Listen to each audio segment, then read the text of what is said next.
Welcome to NovoEDTalks, a podcast for authentic, honest conversations about talent development and the people shaping it. On this show, we sit down with leaders across learning and development, mentorship, leadership development, HR, and people strategy to talk about what's really working, what's changing, and what they're learning along the way. These aren't surface-level interviews. They're candid conversations about building skills, developing leaders, supporting managers, and creating experiences that actually move organizations forward. Before we jump in, a quick word about NovoED. Founded at Stanford's Social Algorithms Lab in 2012, NovoED is a people-centric talent development platform built for enterprises and training providers. Business transformation starts with people, and people perform better on NovoED. In today's fast-changing landscape, upskilling requires a new approach. NovoED makes it easy to move beyond the talent development status quo by combing social, collaborative, cohort-based learning with real-world application. The result is future-ready talent built on a platform designed to turn learning into measurable impact. Now, let's meet our guests for today's NovoEDTalks episode. Hello, everyone, and welcome to the NovoEDTalks podcast, a space for talent development trailblazers to get real. My name is Melissa Fisk. I'm the producer of the NovoEDTalks podcast, and today I'm joined by Kari Borroel, who is the head of Operations, Quality, Learning, and Development at AstraZeneca. Kari is an accomplished strategic executive who drives global business transformation, people development, and continuous improvement in the pharmaceutical and technology spaces. Kari has excelled in areas that require a strong, broad view, visualizing connections/gaps, and helping organizations to improve their operations and execution in a regulatory and compliance industry. She's recognized as a trusted partner to commercial, technical, and scientific colleagues alike. 20 plus years in learning and development, performance management, talent development, organizational development, and learning technology. Kari, it is an absolute pleasure to have you on the NovoEDTalks podcast today. I'm so excited to have you here, and I know our listeners are going to learn so much, especially with your broad background and experience in kind of every avenue of this industry. So welcome to the NovoEDTalks podcast. Thank you for having me. Awesome. Well, why don't you start by just kind of introducing yourself a little bit more and talking about your role in your organization? So I head up operations, quality, learning, and development at AstraZeneca. We're one of I think we are the fifth largest pharma life sciences company in the world these days. So needless to say, we've got a huge organization and all sorts of different people trying to meet business needs, trying to develop really good medications and therapies to help take care of our patients. So that's the reason why I actually got into this industry. And I've always had a passion for learning and helping people grow and improve over the years. So to bring together a team to really help enable the business to operate well, to do good things, and ultimately to build good medications for our patients is a really nice win for me. Absolutely. So important and so fulfilling, I'm sure, in doing this type of work. Who are some of these learners that you're, supporting, and what pressures or challenges are they currently facing? Oh yeah. So across operations and quality, we have people that are, I'd say, like the operators on the floor in the plants, making medicine, manufacturing, packaging, putting all the pieces together in the medications, to business people across the organization in all sorts of different countries around the world, working on different processes and ways of working to help support the organization, help drive the business and what we're building. And then the whole quality layer with our license to operate, to make sure that we are compliant, that we are doing things the right way in a very controlled fashion, so that everything that we're producing is good quality and safe for our patients. So it's really quite a wide range of people, from the floor to some of the folks in the labs, to business and more global business oriented roles across the organization. We've got all sorts of different learners coming to the table, needing to be competent in what they're doing on a day-to-day basis. Absolutely. And is there I mean, obviously, those are all very, very different groups of people with probably some very different, challenges, or pressures facing what they're doing, but is there anything that you could say kind of like across the board that, you're working to solve that, like, that helps all of these groups of folks? Yeah, I think a few things that stand out, just the world that we're in these days and the pace of change. Everything is very fast and very constant, and so there's continuous change for everyone, from everything from their jobs and their roles to responsibilities to how we help drive and help support the business continues to change and evolve on a regular basis. There's a lot of culture change that goes along with that, not only being comfortable with change, but also being a part of driving the change and helping to move it forward.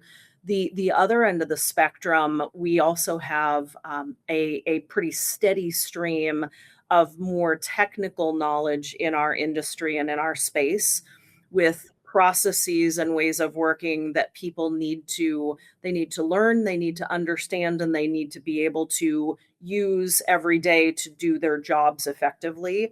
So there's quite a gamut, but it's pretty universal on those two spectrums for sure. Yeah, absolutely. I think that's, you talk to anyone, like anyone saying right now, yeah, just the pace of everything changing is like, how do we deal? Insane. Yes.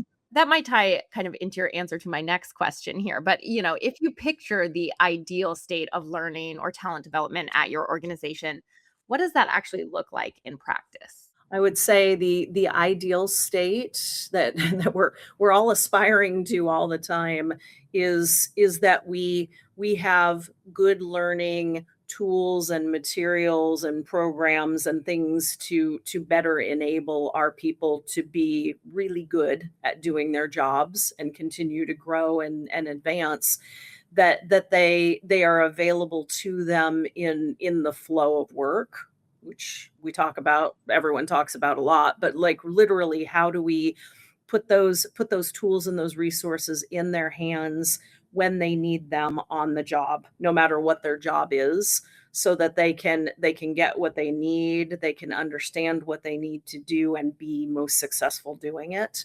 The other piece is, how do we do that and make sure that we're giving them a good variety to best help them, because everybody's different and we're all different people. We all do things in different ways. We learn in different ways. We can consume things and have different preferences. So it's a lot of variety, at the point of need for people, and just make it as easy as possible for them. Not Don't make people try to hunt and find what they need. Give them what they need in the flow of what they're doing is really, I think, ideally what we would all love to try to work toward every day. Right? And it seems, we say it and it sounds so simple, but like how you build the infrastructure that supports that is absolutely where the challenge lies. And maybe that's your answer to my next question. So I'll stop talking there. But what's kind of the biggest gap between the ideal state and where you're at currently? Oh, yeah. So infrastructure is definitely a large part of that. No question. There's all sorts of different systems and tools, and I have always admitted over the years there's no perfect system. There's all sorts of different options. So, what are the right ones or the best systems, tools, infrastructure that we can put in place?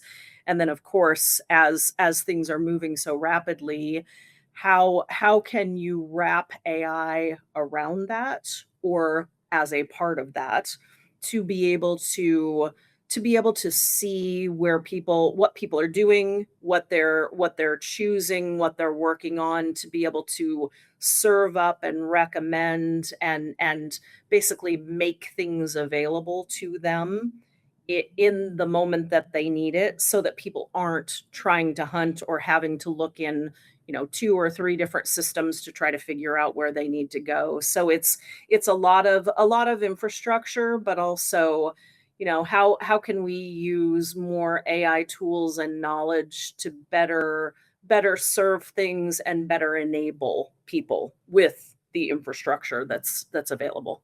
Sure, absolutely. Again, a simple thing to say, but in practice, that is a tremendous effort, and it's hard with so many new things coming every day, and trying to weed through new tools and new technologies and things like that.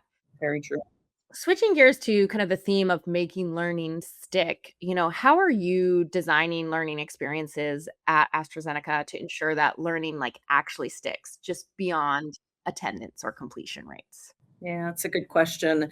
We actually have a pretty active program going on in our operations world that we've called our Get Up program. It's GMP education and training uplift. And so in our world for years, as far back as anyone can remember, you would join into a company and there's a lot of processes and a lot of requirements and things in order to be qualified to do your job.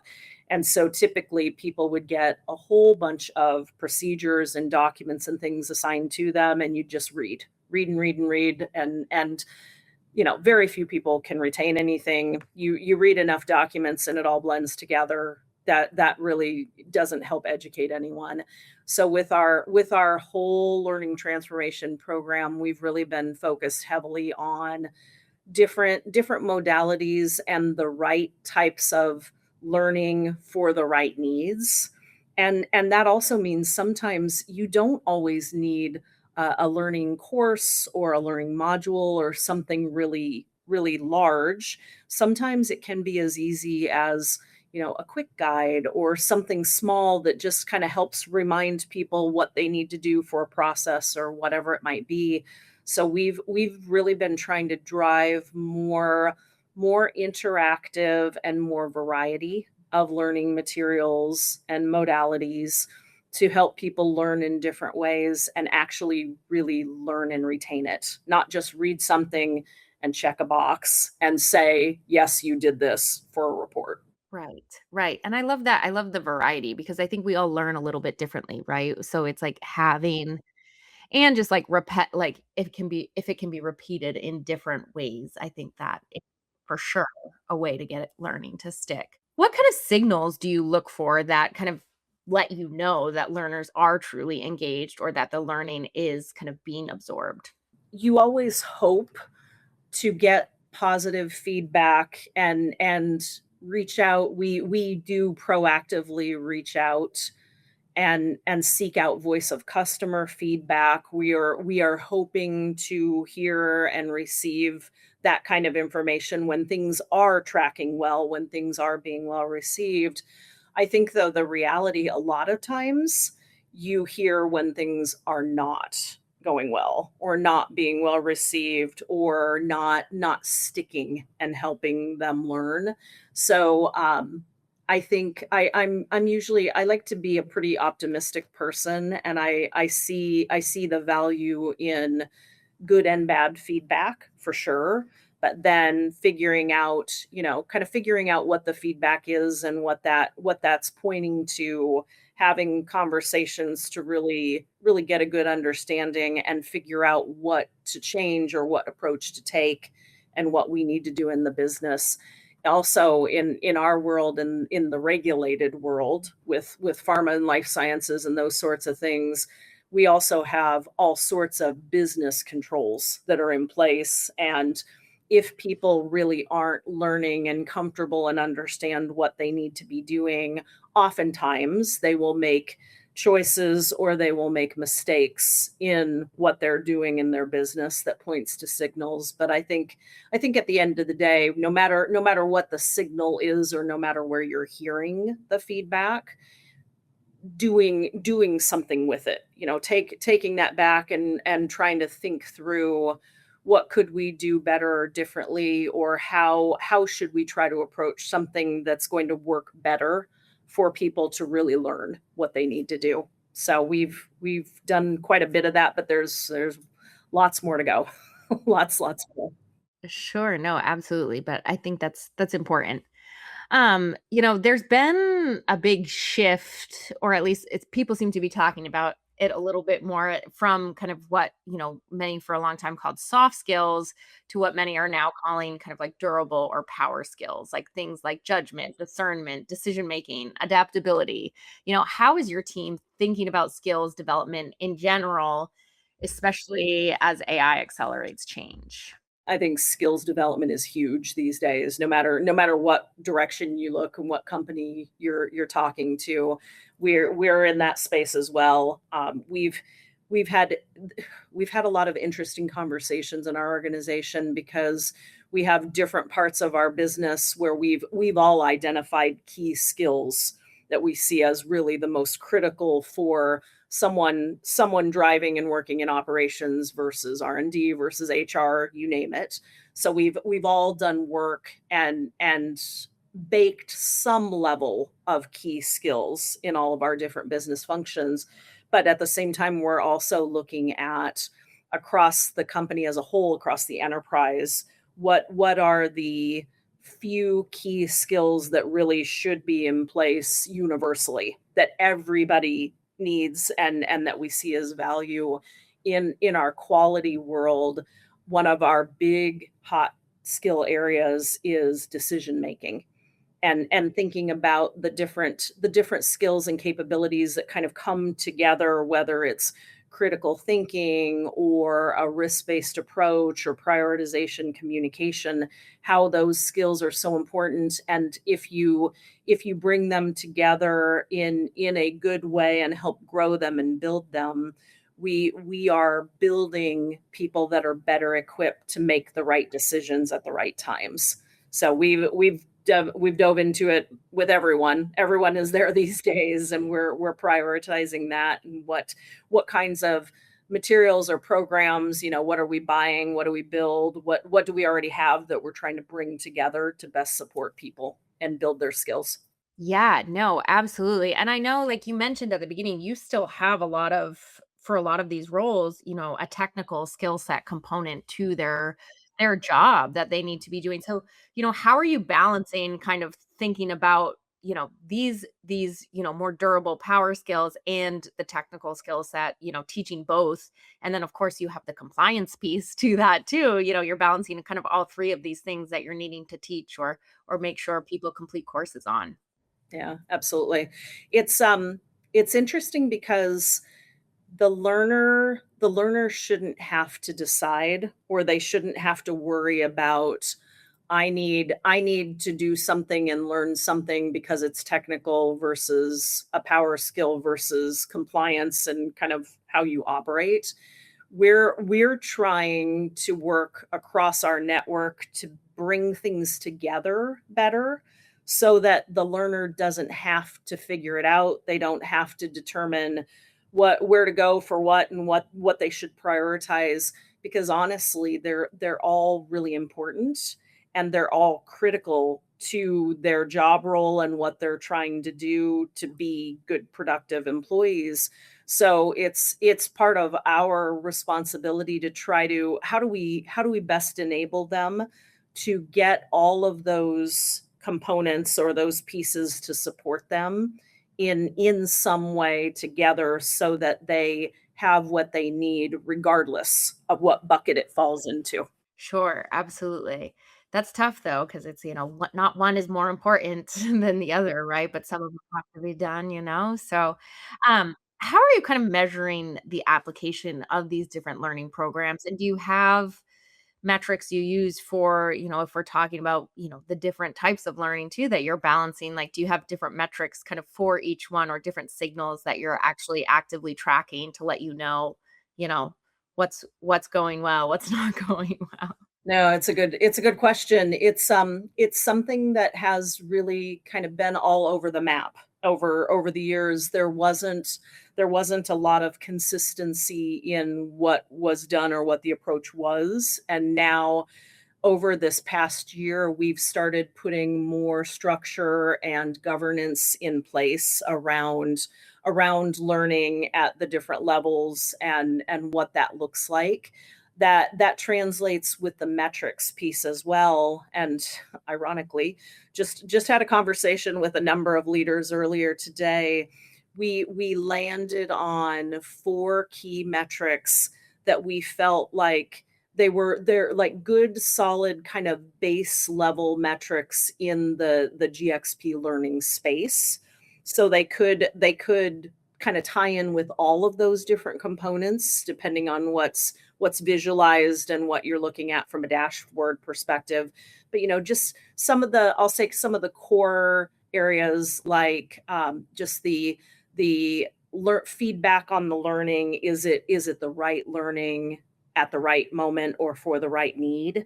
As well as encouraging more modalities with learning materials and tools, and moving away from just procedures and check boxes and kind of that older way of looking at things, as well as the kind of basics around um, learning application, and can they apply it, or are they able, ask them a question even a week or 2 weeks down the road, ping them, can we get them to say how they've applied something, help us better understand how it ties into their business value, or if it doesn't, and we need to kind of reassess or make adjustments.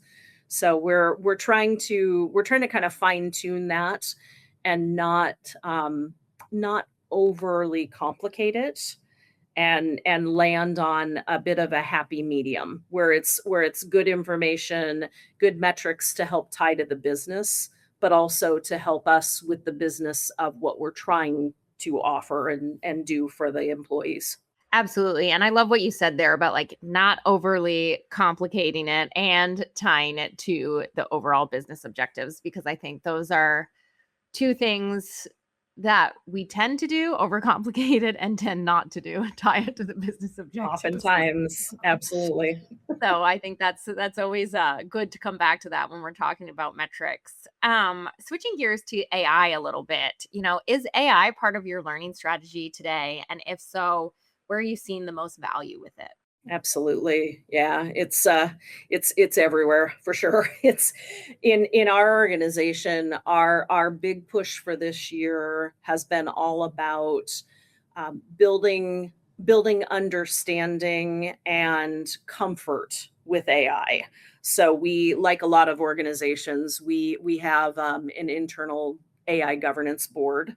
And so whenever there's new AI tools, new AI applications, new systems, new offerings, in order for them to come in and be approved to be utilized in our organization, we have a process. We've got a board that just looks at things, make sure, kind of a risk assessment, make sure that it's not overly risky. We're not opening up to expose anything, especially given we make medications for patients. So we've got to make sure that we keep everything very, very secure for our patients.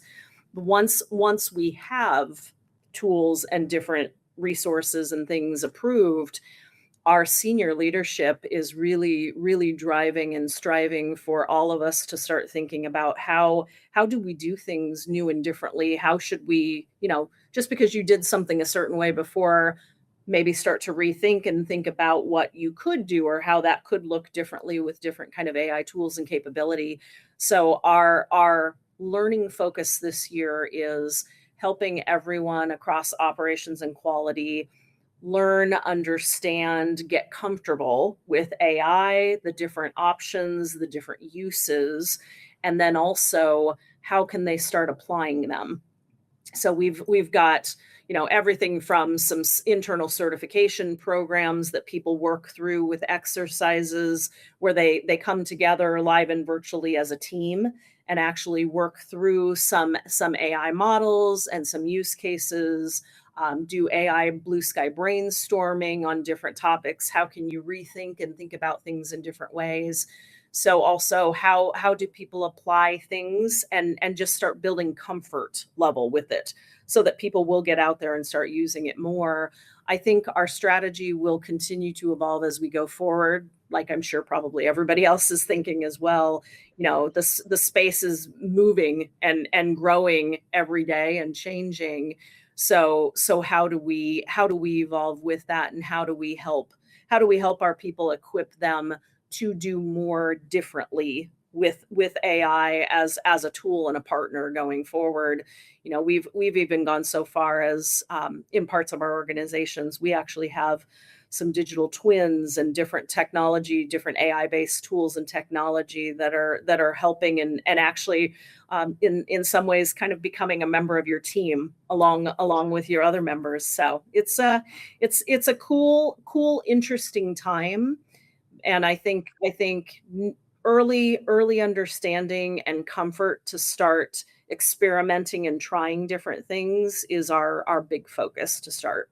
I love that. And I think that's so important because I think there's so many ways that depending on like who someone is and what their role is, if they feel comfortable using AI, they're probably going to be the one that comes up with the really like effective way for implementing it into their flow of work and their work stream. And that's not something that I think will necessarily always come top down, right? And that it's like for creating the safe space coming from top down, I think that's so important that learning leaders can be doing right now. So I love that you're doing that. You mentioned that, you have some guardrails in place around AI or governance, I think you said. Um, Talk a little bit about that. What are those kind of guardrails or governance principles that you have in place to make sure that everyone who's using, the AI tools is actually enhancing human learning and connection and not, you know, throwing them off on a tangent or making, everyone talks about how productive it is, but there's also a lot of talk about like how unproductive it can be if we go in the wrong direction with it. Yeah, it's funny because it's you can go down that road if you go down the rabbit hole. There's a certain point where you can, and I know I've done this with my team a few times recently, where we were going to start brainstorming on a topic or an area that we're trying to think of. What are we going to do here? What does that look like? And instead of just brainstorming out loud like we have done, we said, wait, let's open up Chat GPT and Copilot and this and that, and let's do some prompting and kind of have the tool help us do some brainstorming and the whole thing. There's lots of opportunities and potential, but also it could be real easy to kind of get sucked into that rabbit hole where it suddenly becomes more work than what you really were thinking it was going to be. As far as organizationally, with a governance and kind of guardrails and safety aspect of things, we have a number of different AI tools and resources and things that are approved that we can use across the company. And some tools and things work better with some work and some groups than others. Some of them are pretty tailored, but there's probably, I think last I saw, I want to say it was like a good solid handful, like five or six kind of key tools, and like Chat GPT is a good example. Like many organizations, we have an AstraZeneca Chat GPT that's in-house, so it's protected in our firewalls, so we can really work with it and use internal sensitive information in the AI prompting and the different models to help us determine and think about different things, but it's also protected. So we don't have to worry about outsiders getting information that they shouldn't, or outside information that's garbage internet stuff that hasn't been validated getting in. So it gives us safe space to iterate that sort of thing. Beyond that, we have a dedicated team in our organization that's focused on AI, and they have a process so that if you come up with new tools and new things, because there's new stuff popping up all over the place, and there's all sorts of different tools and things that could be really cool, really useful to different parts of the business. if you run into that sort of thing and you want to make a case of what it is, what you think the use case could be, or why you think this would help some part of the business, then you can submit that and put it in through the process to have it reviewed and have a conversation and have someone, they do some due diligence and really better understand what the tool is, how it works, where you see the value of what it could help you do in the business. So there's options to be able to bring new things in along the way. So it's kind of a balance between keeping things safe and keeping information and private data secure, and at the same time bringing in different tools and different technology to let us think differently, figure out how to do things better and differently, and iterate with AI along the way. So it's kind of a mix at this point. I love that, people have the opportunity to bring, like, different tools that they think would be beneficial to the table, because I think we c it's definitely a balancing act, right? But we have to kind of have that, per, like, what I was saying earlier, it's like the people who are doing their jobs, like, day in, day out, are gonna know when there's not always, they would help us lead in the direction of, like, what is gonna help them do their jobs better, right? So I think that's great that you've made that space for people to be able to do that. Thinking ahead, Carrie, as you look to the next few years, what do you believe L&D learners need to unlearn, and what do they need to double down on? All of us in our different companies and different industries and different job roles, I think there's lots of things that everybody has always done, whether it was a process or a different system or tool, or you always worked with this group and you always did it this way. I think we're humans, we're creatures of habit. We get used to this is the way it's done forever and ever and ever in a lot of cases. And I think that the trick now going forward is people need to let go a little bit of, we just do this because that's the way it's always been done, and instead take a step back. Not that you can do this with everything, but more often than not, like just kind of take a step back before you do something that you've always done, and think, you know could we do this better? Could we do this differently? Should we be thinking about this differently? Whatever it is it faster or more efficient? Or do we even need to do this anymore? And instead we need to pivot and think a different direction. I think things change so rapidly these days, and AI helping to drive a lot of that change in directions that we don't even know yet. I think that we're all going to need to get better at not always just defaulting to what you've always known, and think about what should be the way something gets done, or something new and different. I think it's just kind of, it's a different time now, and just different speed with everything anymore.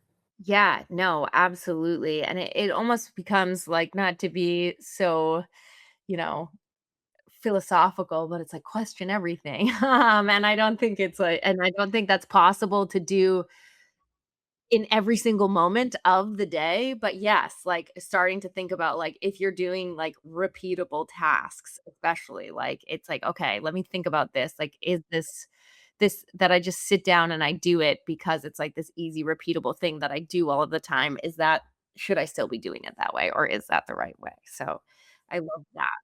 I love that. To close, Carrie, what's one lesson that you've learned as an L&D leader that you wish you'd known earlier on in your career?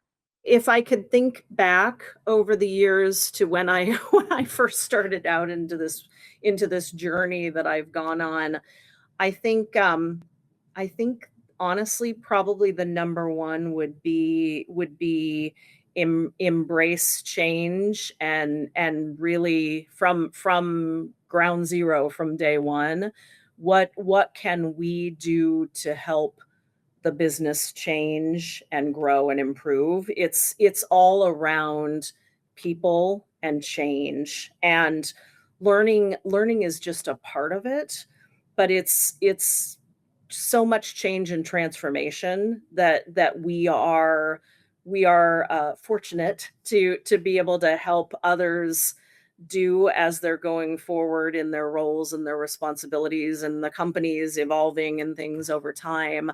I think that would be the number one from the beginning, is get real comfortable with change, and how thinking about how you can help others change and grow and improve.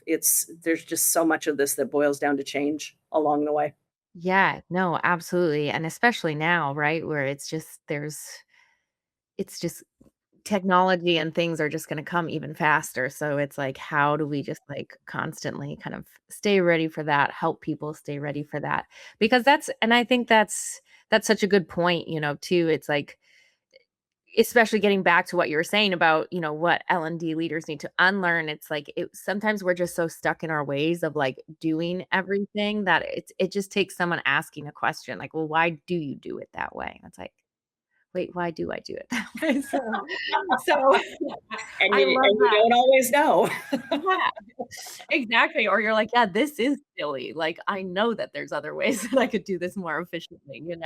So I love that note too. It's like helping other people see how they can change too. I think that's a beautiful kind of thing, and super relevant to where we're going. So, Kari, thank you so much for joining us today on the NovoEd Talks podcast. It's been an absolute pleasure having you here. Thank you. I appreciate it. This was fun. So good to meet you. Yes, you as well. And thank you to our listeners for tuning in to another episode of NovoEd Talks.